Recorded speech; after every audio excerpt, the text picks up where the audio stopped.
Приветствую, дорогие интернет-пользователи! Сегодня я хотел бы представить отчет за прошедшую неделю. И хотел бы начать с самого интересного. Буквально неделю назад я и министр образования Эльвира Сариева совместно с председателем банка KCB вручили школам-интернат для незрячих и слабовидящих детей, которые находятся в городе Бишкек и Ош, учебники по истории Кыргызстана. Не поверите, я в свое время учился сам в одной из этих школ, и у меня не было возможности тогда читать историю Кыргызстана. И учитывая это, я обратился в банк KCB. Банк KCB согласился профинансировать издание учебников. Я очень благодарен им. И сегодня уже школьники могут сами самостоятельно ознакомиться с историей Кыргызстана. Раньше нам учителя сами читали эти книжки, и не всегда можно было или возможно было осваивать материал по истории Кыргызстана. Но сейчас ситуация будет исправляться. И сразу хотел бы тоже рассказать о положительных моментах вообще обеспечения учебниками данных школ. Я, разговаривал с президентом, и президент одобрил издание всей линейки учебников для этих же школ по кыргызскому языку, а также спикер согласился профинансировать издание учебников по кыргыз адабияты. Ну и буквально недавно мы нашли спонсоров для того, чтобы издать учебники по общей истории.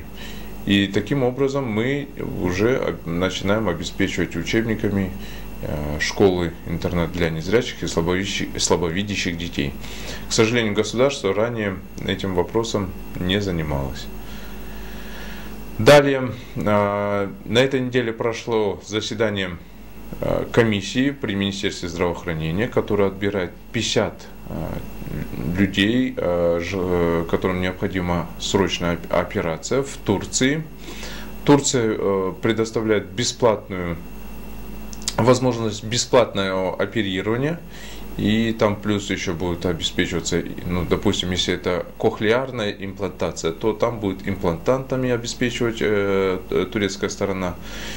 Мы на этой неделе не стали одобрять заявки. Поступило 204, из 204 заявок мы отобрали 71 по рекомендации врачей. И все 71 истории болезни мы решили отправить пока в Турцию без отбора 50 человек. Я думаю, турецкая сторона тоже сама отсеет, посмотрит, кому они могут в действительности помочь, кому они могут сделать операцию.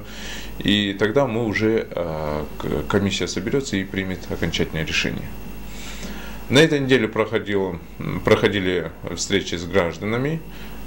Был один интересный момент, приходил гражданин, который предлагал реализацию некоторых социальных проектов, и я думаю, подробнее скоро вы о них узнаете.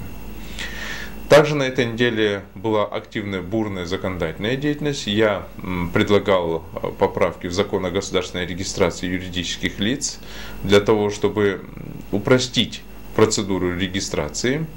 В первом чтении прошел законопроект об упрощении порядка процедур регистрации и ликвидации субъектов предпринимательства.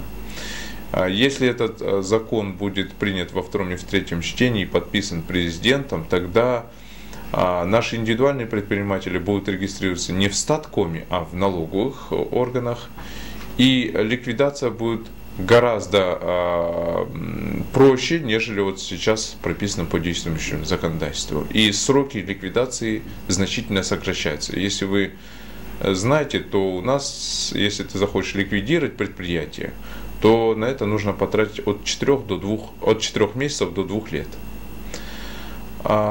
Был принят закон, поправки в закон об образовании, согласно которому упорядочиваются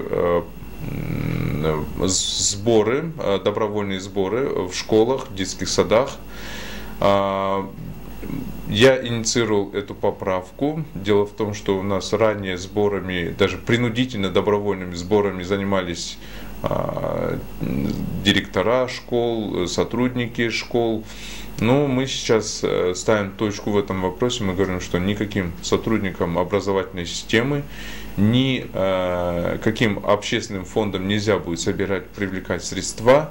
Мы даем полномочия попечительским советам. Попечительские советы, они у нас формируются из числа родителей, учащихся школ, либо из числа родителей, воспитывающихся в детских садах.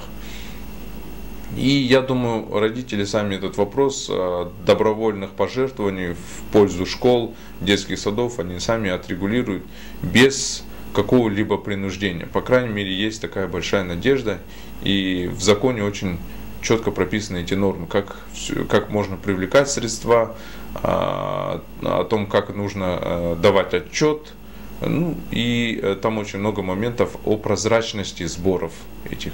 Дай Бог, чтобы этот закон, он не был понят неправильно, и его исполнение было строго в соответствии с прописанными нормами. На этой неделе в комитете я также защитил законопроект об упрощении процедур регистрации народной законодательной инициативы. На сегодняшний день по действующему закону, чтобы инициировать законопроект 10 тысяч гражданам, нужно пройти ряд сложных процедур, к сожалению, искусственно сложных процедур. И я, попросил депутатов инициировать этот законопроект, чтобы помочь в упрощении этих процедур. Надеюсь, что депутаты поддержат мои поправки. Кроме того, в Комитете по экономической и фискальной политике я защитил законопроект, который направлен в реализацию Орхусской конвенции. Мы Орхусскую конвенцию ратифицировали в 2001 году. Орхусская конвенция, она направлена на защиту охраны окружающей среды. И один интересный момент там есть о том, что если у нас возникают какие-то кризисные ситуации или проблемы, допустим, с правилами соблюдения санитарных норм, то в этом случае уполномоченным органам, которые проверяют предпринимателей, мы даем право внезапно проверять субъектов предпринимательства. У нас в последнее время нашумевший скандал со слиным мясом. В этом случае, если этот закон будет принят, уполномоченные органы, которые вправе проверять субъектов предпринимательства, они могут заходить в кафе, проверять, из какого мяса они изготавливают нам блюда. И вообще санитарные нормы и правила могут также проверить на соблюдение санитарных норм и правил.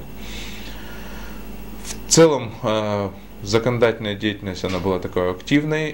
Я также предлагал правительству ряд предложений. Например, вчера буквально я выступил с тем, чтобы правительство изучило пилотный проект, который был в Татарстане, о развитии рынка газомоторного топлива. В Российской Федерации на уровне субъектов Федерации там была принята эта программа, и они в рамках этой программы хотят весь коммунальный транспорт, в том числе автобусы, скорую помощь, службы скорой помощи, службы пожарные службы, милицию, они хотят перевести на газовое топливо. Это позволит сэкономить средства, и я также предложу посмотреть, как это было в Татарстане, потому что Татарстан был у нас, оказывается, у них там был одним из субъектов, где проводился такой пилотный проект. Буквально, кстати, на этой неделе приезжал президент Татарстана, и я сказал, что у вас есть контакты чиновников Татарстана, и вы можете с ними, в принципе, переговорить об этих всех делах. Кроме того, я попросил правительство поднимать заработную плату сотрудникам милиции, проводить идеологию популяризации работы сотрудников милиции, хорошего такого положительного отношения, формирования положительного отношения со стороны общества к работе, к деятельности сотрудников милиции. К чему я это сказал? Дело в том, что у нас в обществе сложилась нехорошая тенденция, когда, ну, допустим, убивают сотрудника милиции, на похороны или сочувствующих очень мало. На похороны приходит мало людей, сочувствующих как в соцсетях и вообще в целом в обществе очень мало. Убивают какого-нибудь Робин Гуда, бандита, к нему на похороны приходит около 10 тысяч людей, и сочувствующих у него много, хотя он очень многим людям принес там вреда, да? И я считаю, что это может нанести урон в целом государству, поэтому я попросил правительство в этой части поработать. Спасибо огромное за внимание. Я продолжу на следующей неделе давать также отчеты.